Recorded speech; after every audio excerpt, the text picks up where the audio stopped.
ರಾಜ್ಯದಾದ್ಯಂತ ಎಸ್ಐಆರ್ ಪ್ರಕ್ರಿಯೆ ಇವತ್ತಿನಿಂದ ಶುರುವಾಗ್ತಾ ಇದೆ. ಪ್ರತಿಯೊಬ್ಬರ ಮನೆಗೂ ಕೂಡ ಬಿಎಲ್ಒಗಳು ಬರ್ತಾ ಇದ್ದಾರೆ. ಬೂತ್ ಮಟ್ಟದ ಅಧಿಕಾರಿಗಳು ಭೇಟಿಯನ್ನ ಕೊಡ್ತಿದ್ದಾರೆ. ಎನ್ಯುಮರೇಷನ್ ಫಾರ್ಮ್ ಭರ್ತಿ ಮಾಡೋದು ಕಡ್ಡಾಯ ಅಂತ ಹೇಳಲಾಗ್ತಾ ಇದೆ. ಮತದಾರರು ಹೆಸರು ಸೇರ್ಪಡೆ, ಅನರ್ಹರ ರದ್ದು ತಿದ್ದುಪಡಿ ಕೊಡಬೇಕು ಅನ್ನುವಂತಹ ಮಾಹಿತಿಯನ್ನ ನೀಡಲಾಗ್ತಾ ಇದೆ. ಮನೆ ಮುಂದೆ ಅಂಟಿಸ್ತಾರೆ ಸ್ಟಿಕ್ಕರ್. ಎಸ್ಐಆರ್ನಿಂದ ಮಿಸ್ ಆದ್ರೆ ಮತದಾನದ ಹಕ್ಕು ಕೂಡ ಇರೋದಿಲ್ಲ.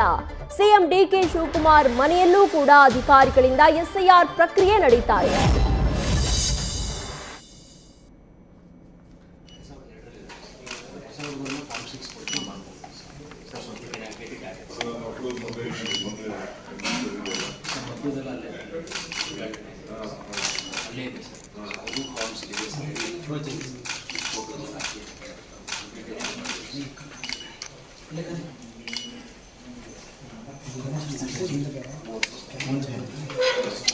ರಾಜ್ಯದಾದ್ಯಂತ ಇವತ್ತಿನಿಂದ ಎಸ್ಐಆರ್ ಪ್ರಕ್ರಿಯೆ ಆರಂಭವಾಗಿದೆ. ಮತದಾರರ ಪಟ್ಟಿ ಸಮಗ್ರ ವಿಶೇಷ ಪರಿಷ್ಕರಣೆ ಇವತ್ತಿನಿಂದ ಆರಂಭ ಆಗಿದೆ. ನೀವು ದೃಶ್ಯದಲ್ಲಿ ಗಮನಿಸ್ತಾ ಇರಬಹುದು, ಸಿಎಂ ಮನೆಯಲ್ಲೂ ಕೂಡ ಎಸ್ಐಆರ್ ಪ್ರಕ್ರಿಯೆ ಆರಂಭಿಸ್ತಾ ಇದ್ದಾರೆ ಬಿಎಲ್ಒ ಅಧಿಕಾರಿಗಳು. ಬೂತ್ ಮಟ್ಟದ ಅಧಿಕಾರಿಗಳು ಏನಿದ್ದಾರೆ ಇವರು ಎನ್ಯುಮರೇಷನ್ ಫಾರ್ಮ್ ಅನ್ನ ಕೊಟ್ಟು ಅದನ್ನ ಭರ್ತಿ ಮಾಡುವುದಕ್ಕೆ ಖುದ್ದು ಸಿಎಂ ಡಿಕೆ ಶಿವಕುಮಾರ್ಗೆ ಹೇಳಿದ್ದಾರೆ. ಇವತ್ತಿನಿಂದ ರಾಜ್ಯದಾದ್ಯಂತ ಎಸ್ಐಆರ್ ಪ್ರಕ್ರಿಯೆ ಶುರುವಾಗ್ತಾ ಇದೆ. ಬೂತ್ ಮಟ್ಟದ ಅಧಿಕಾರಿಗಳೇನಿದ್ದಾರೆ ಮನೆ ಮನೆಗೂ ತೆರಳುತ್ತಾರೆ. ಮನೆ ಮನೆಗೆ ತೆರಳಿ ಎನ್ಯುಮರೇಷನ್ ಫಾರ್ಮ್ ಅನ್ನ ಕೊಡ್ತಾರೆ. ಅದನ್ನ ಮನೆಯಲ್ಲಿದ್ದವರು ಭರ್ತಿ ಮಾಡಿ ಕೊಡಬೇಕಾಗತ್ತೆ. ಒಂದು ವೇಳೆ ಮನೆಯಲ್ಲಿ ಯಾರು ಇಲ್ಲದೆ ಇದ್ರೆ ಅವರ ಮನೆಯ ಡೋರ್ಗೆ ಸ್ಟಿಕ್ಕರ್ ಅನ್ನ ಹಾಕುವಂತಹ ಕೆಲಸವನ್ನ ಬಿಎಲ್ಒ ಅಧಿಕಾರಿಗಳು ಮಾಡ್ತಾರೆ. ಒಂದು ವೇಳೆ ಅವರ ಮನೆಯಲ್ಲಿ ಯಾರು ಇಲ್ಲದೆ ಇದ್ರೆ ರೆಡ್ ಕಲರ್ ಸ್ಟಿಕ್ಕರ್ ಅನ್ನ ಹಾಕ್ತಾರೆ. ಮನೆಯಲ್ಲಿ ಇದ್ದು ಎಲ್ಲಾ ರೀತಿಯಾದಂತಹ ಪ್ರಕ್ರಿಯೆಗಳು ಪೂರ್ಣಗೊಂಡಿದ್ರೆ ಅವರ ಮನೆಗೆ ನೇರಳೆ ಬಣ್ಣದ ಸ್ಟಿಕ್ಕರ್ ಅನ್ನ ಅಂಟಿಸಿ ಬಿಎಲ್ಒ ಅಧಿಕಾರಿಗಳು ತೆರಳುತ್ತಾರೆ. ಕಡ್ಡಾಯವಾಗಿ ಎಲ್ಲರೂ ಕೂಡ ಎಸ್ಐಆರ್ ಪ್ರಕ್ರಿಯೆಯಲ್ಲಿ ಭಾಗಿಯಾಗಬೇಕು ಅನ್ನುವಂತಹ ಸಂದೇಶವನ್ನ ಈಗಾಗಲೇ ರವಾನೆ ಮಾಡಲಾಗಿದೆ. ಪ್ರತಿಯೊಬ್ಬರೂ ಕೂಡ ಎನ್ಯುಮರೇಷನ್ ಫಾರ್ಮ್ ಏನಿದೆ ಅದನ್ನ ಭರ್ತಿ ಮಾಡೋದು ಕಡ್ಡಾಯ ಅಂತ ಹೇಳಲಾಗ್ತಾ ಇದೆ. ಮತದಾರರ ಹೆಸರನ್ನ ಕೂಡ ಇದರಲ್ಲಿ ಸೇರ್ಪಡೆ ಮಾಡಬೇಕು, ಜೊತೆಗೆ ಅನರ್ಹರನ್ನ ರದ್ದು ಮಾಡಬೇಕು ಅನ್ನೋ ನಿಟ್ಟಿನಲ್ಲಿ ಮತದಾರರ ಪಟ್ಟಿ ಸಮಗ್ರ ವಿಶೇಷ ಪರಿಷ್ಕರಣೆ ಇವತ್ತಿನಿಂದ ಆರಂಭ ಆಗಿದೆ.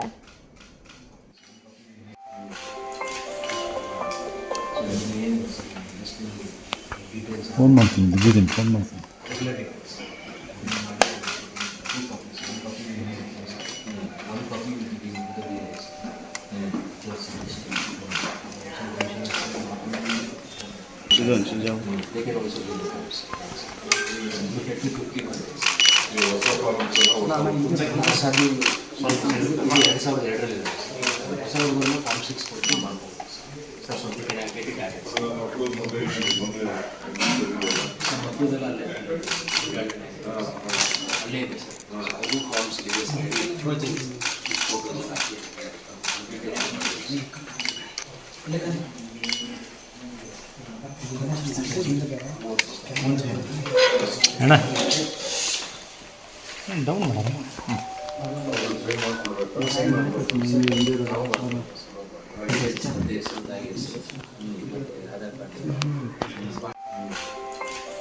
ಇವತ್ತಿನಿಂದ ಸ್ಪೆಷಲ್ ಇನ್ಸೆಂಟಿವ್ ಡಿವಿಷನ್ ಎಸ್ಐಆರ್ ಮತದಾರರ ಪರೀಕ್ಷಣೆ ಇವತ್ತಿಂದ ಪ್ರಾರಂಭ ಆಗಿದೆ. ನನ್ನ ಮನೆಯಿಂದನೇ ನಮ್ಮ ರಾಮನಗರ ಇಲ್ಲಿ ಕೆಲಸ ಮಾಡ್ತಿರುವಂತ ನಮ್ಮ ಬೆಂಗಳೂರು ದಕ್ಷಿಣ ಜಿಲ್ಲೆಯವರು ಅವರು ಬಂದು ನಮ್ಮಿಂದನೇ ಪ್ರಾರಂಭ ಮಾಡಿದ್ದಾರೆ. ನಾನು ನನ್ನ ಎನ್ಯುಮರೇಷನ್ ಫಾರಂನ ನಾನು ಸೈನ್ ಹಾಕಿ ಕೊಟ್ಟಿದ್ದೇನೆ. ಸ್ವಲ್ಪ ಮಾಹಿತಿಯನ್ನ ಎಲ್ಲರಿಗೂ ಕೂಡ ನಾನು ಮನವಿ ಮಾಡಿಕೊಳ್ಳೋದು, ನೀವು ವಾಪಸ್ಸು ನಿಮ್ಮ ಹಳೆ ನಂಬರ್ ವೋಟರ್ ಲಿಸ್ಟ್ ಟೈಮಲ್ಲಿ ಯಾವಾಗ ಫೋನ್ ನಂಬರ್ ಕೊಟ್ಟಿರ್ತೀರಿ ನೀವು ಡೌನ್ಲೋಡ್ ಮಾಡ್ಕೊಳ್ಬೇಕಾದ್ರೆ ನೀವೇ ಸ್ವಂತ ಡೌನ್ಲೋಡ್ ಮಾಡ್ಕೋಬೇಕಾದ್ರೆ ಹಳೆ ಫೋನ್ ನಂಬರ್ನ ನೀವು ಕೊಡಬೇಕಾಗ್ತದೆ. ಮತದಾರರ ಹೆಸರನ್ನ ಜೊತೆಗೆ ಮೊಬೈಲ್ ನಂಬರ್ ಕೂಡ ಹಿಂದೆ ಲಿಂಕ್ ಆಗಿದೆ. ಇಲ್ಲ ಈಗ ಬೇಕಾದ್ರೆ ಅವ್ರಿಗೆ ನಮ್ಮ ಅಧಿಕಾರಿಗಳಿಗೆ ಹೇಳಿ ಹೊಸ ನಂಬರ್ನ ನೀವು ಆಡ್ ಮಾಡ್ಕೊಳ್ಳಿಕ್ಕೆ ಒಂದು ಅವಕಾಶ ಇದೆ.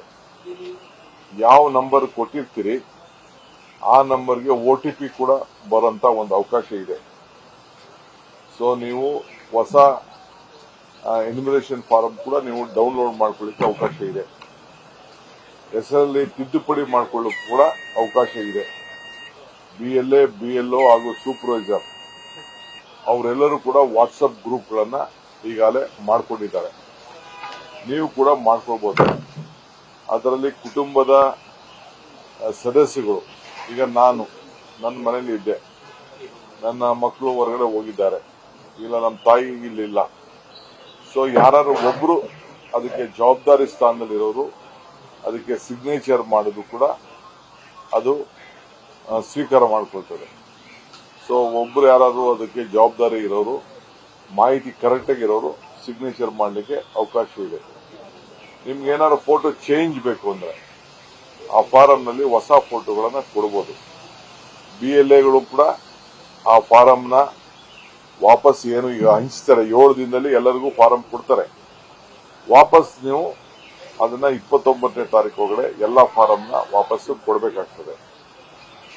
ಸೊ ಈ ಒಂದು ಹೊಸ ವಿಚಾರವನ್ನ ತಾವೆಲ್ಲ ಗಮನದಲ್ಲಿಟ್ಕೊಳ್ಬೇಕು. ಎಲ್ಲರೂ ಕೂಡ ಮತದಾನದ ಹಕ್ಕನ್ನು ಉಳಿಸ್ಕೊಳ್ಳಿಕ್ಕೆ ಈ ಪ್ರಯತ್ನ ಮಾಡಬೇಕು. ಆಮೇಲೆ ಈ ಹೊಸ ಫೋನ್ ನಂಬರ್ಗೂ ಕೂಡ ನೀವು ಅದನ್ನ ಬರ್ಸ್ಬೇಕು. ಯಾಕೆಂದ್ರೆ ಬಹಳ ಜನ ಫೋನ್ ನಂಬರ್ನ ಚೇಂಜ್ ಮಾಡ್ಕೊಂಡಿರ್ತೀರಿ, ಅದು ಚೇಂಜ್ ಮಾಡ್ಲಿಕ್ಕೆ ಅವಕಾಶ ಇದೆ. ಸೊ ಅದನ್ನ ನೀವು ಹೊಸ ನಂಬರ್ನ ನೀವು ಸೇರಿಸ್ಕೊಂಡು ತಿದ್ದುಪಡಿ ಮಾಡ್ಕೊಳ್ಳಿಕ್ಕೆ ಅವಕಾಶ ಇದೆ. ದಯವಿಟ್ಟು ಈಗ ಏನು ಮಾಹಿತಿನ ಫೋನ್ ನಂಬರ್ ಇದೆ ಅದು ಕೊಟ್ರೆ ಆ ವೋಟರ್ ID ಜೊತೆಗೆ ಅವರು ಮಾಡ್ತಾರೆ. ಆಧಾರ್ ಕಾರ್ಡ್ ನಂಬರ್ ಕೂಡ ಅಲ್ಲಿ ಎಂಟ್ರಿ ಮಾಡ್ಲಿಕ್ಕೆ ಅವಕಾಶ ಇದೆ. ಆಧಾರ್ ಕಾರ್ಡ್ ನಂಬರ್ ಅಂದ್ರೆ ಮಾಹಿತಿಗೋಸ್ಕರ ಅದು ನಿಮ್ಮ ಆಧಾರ್ ಕಾರ್ಡ್ ಕೂಡ ನೀವು ಮಾಡಿದ್ರೆ ನೀವು ಎಂಟರ್ ಮಾಡಿದಾಗ ನಿಮ್ಮ ಫೋನ್ ನಿಮ್ಮ ಡೀಟೇಲ್ ವೋಟರ್ ಲಿಸ್ಟ್ ಫಾರಂ ಕೂಡ ಬರ್ತದೆ.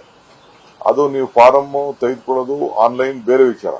ಈಗ ಸದ್ಯಕ್ಕೆ ನಿಮ್ಗೆ ಯಾವುದು ನಿಮ್ಮ ಮನೆಗೆ ಬಾಗಿಲಿಗೆ ಬಂದು ಫಾರಂ ಕೊಡ್ತಾರೆ, ಎನ್ಯುಮರೇಷನ್ ಫಾರಂ ಕೊಡ್ತಾರೆ, ಆ ಎನ್ಯುಮರೇಷನ್ ಫಾರಂನ ನೀವು ಮನೆ ಕುಟುಂಬದ ಯಾರು ಒಬ್ರು ಹಿರಿಯರು ಸಿಗ್ನೇಚರ್ ಮಾಡಿ ಅವ್ರ ಪರವಾಗಿ ಎಲ್ಲರೂ ಯಾರ್ಯಾರು ಇದ್ದೀರಿ ಅವರೆಲ್ಲ ಸಿಗ್ನೇಚರ್ ಮಾಡಿದ್ರೆ ಒಳ್ಳೇದು. ಇಲ್ಲ ಅಂದ್ರೆ ಹೊರಗಡೆ ಇದ್ರು ಕೂಡ 7 ದಿನದೊಳಗಡೆ ಏನ್ ಕೊಟ್ಟಿರ್ತಾರೆ ಅದನ್ನ ನಮ್ಮ BLAಗಳಿಗೆ ತಲುಪಿಸಬಹುದು. ಇಲ್ಲ BLA ಎತ್ಕೊಂಡೋಗಿ ಅವ್ರಿಗೆ ತಲುಪಿಸಬಹುದು. ಈ ಆಪ್ ಅಲ್ಲಿ ಸ್ವಲ್ಪ ಇದು ಮಾಡೋದು ಪ್ರಕ್ರಿಯೆ ಸ್ವಲ್ಪ ಅನ್ಎಜುಕೇಟೆಡ್. ನಾನು ಅನ್ಎಜುಕೇಟೆಡ್, ನಾನು ಟ್ರೈ ಮಾಡಿದೆ. ಅದಕ್ಕೆ ನಾನು ಬೇರೆಯವ್ರು ಕೇಳ್ತೇವೆ. ನನಗೆ ಈ ಆಪ್ ಎಲ್ಲ ನನಗೂ ಗೊತ್ತಿಲ್ಲ, ಡೌನ್ಲೋಡ್ ಮಾಡ್ಕೋದು ಗೊತ್ತಿಲ್ಲ. ಅದಕ್ಕೆ ನಾನು ಪ್ರಯತ್ನ ಮಾಡ್ತಾ ಇದ್ದಿದ್ದು. ಸೊ ಅದಕ್ಕೆ ನಾನು ಹೇಳ್ತಾ ಇದ್ದೀನಿ, ನೇರವಾಗಿ ಆ ಆಪಲ್ ಮಾಡ್ಕೋದು ಬೇರೆ. ನೀವು ಫಾರಂ ತೆಗೆದುಕೊಂಡು ಆ ಫಾರಂನ ಎಂಟ್ರಿ ಮಾಡುವಂತ ಕೆಲಸ ನೀವು ಮಾಡಿ. ಇದು ಕರ್ನಾಟಕದ ದೃಷ್ಟಿಯಿಂದ ಸಾಕಷ್ಟು ಮಹತ್ವದಲ್ಲ ಸರ್? ಯಾಕಂದ್ರೆ ನೀವು ಗ್ಯಾರಂಟಿ ಲಿಂಕ್ ವಿಚಾರ ಈಗ ಆಗಲ್ಲ ಅಂತ ಹೇಳಿದೀನಿ. ನಾನು ಯಾಕೆ ಹೇಳಿದ್ದೀನಿ ಅಂದ್ರೆ, ಬೇರೆ ರಾಜ್ಯದಲ್ಲಿ ಈ ಏನು ಗ್ಯಾರಂಟಿಗಳನ್ನ ಕೊಡ್ತಾ ಇದ್ದಾರೆ, ಸರ್ಕಾರದ ಸೌಲಭ್ಯ ಕೊಟ್ಟಿದ್ದಾರೆ, ಅದನ್ನೆಲ್ಲ ನಿಲ್ಲಿಸ್ತಾ ಇದ್ದಾರೆ. ಬಿಹಾರಲ್ಲಿ ನಿಲ್ಲಿಸ್ತಾ ಇದ್ದಾರೆ, ವೆಸ್ಟ್ ಬೆಂಗಾಲ್ ನಿಲ್ಲಿಸ್ತಾ ಇದ್ದಾರೆ, ಬೇರೆ ಕಡೆ ಎಲ್ಲ ನಿಲ್ಲಿಸ್ತಾ ಇದ್ದಾರೆ. ಅದೇ ಮಾನದಂಡ ನಮ್ಮ ರಾಜ್ಯಕ್ಕೂ ಬರ್ಬೋದು. ಈಗ ಅವನು ಮತದಾರ ಇಲ್ಲದೆ ಹೋದ್ಮೇಲೆ ನಾವು ಯಾಕೆ ಗ್ಯಾರಂಟಿ ಹಣವನ್ನು ಕೊಡಬೇಕು? ಎಲ್ಲೋ ವೋಟ್ ಇಟ್ಕೊಂಡು ಎಲ್ಲೋ ಗ್ಯಾರಂಟಿ, ಇಲ್ಲಿ ವೋಟ್ ಮತದಾರ ಇತ್ತು ಅಂದ್ರೆ ಅವ್ನಿಗೆ ಕೊಡೋಣ. ಯಾವ್ದೋ ಊರಿಂದ ಬಂದು ಅಲ್ಲೂ ತಗೊಂಡು ಇಲ್ಲೂ ತಗೊಳ್ಳೋದಕ್ಕೆ ಅವಕಾಶ ಕೊಡಕ್ ಆಗಲ್ಲ. ಎಲ್ಲಾರು ಒಂದ್ ಕಡೆ ಕೊಡ್ಬೇಕಲ್ಲ. ಅದಕ್ಕೆ ನಮ್ಮನ್ನ ಯಾರು ರಾಜ್ಯದವರು ಇದ್ದಾರೆ, ನಮ್ಮ ರಾಜ್ಯದವ್ರಿಗೆ ಕೊಡಬೇಕು ಅನ್ನೋದು ನಮ್ಮೆಲ್ಲರ ಚಿಂತನೆ. ನ್ಯೂಸ್ ಫಸ್ಟ್, ನಿರ್ಭೀತಿಯಿಂದ ನಿಮ್ಮ ಪರವಾಗಿ.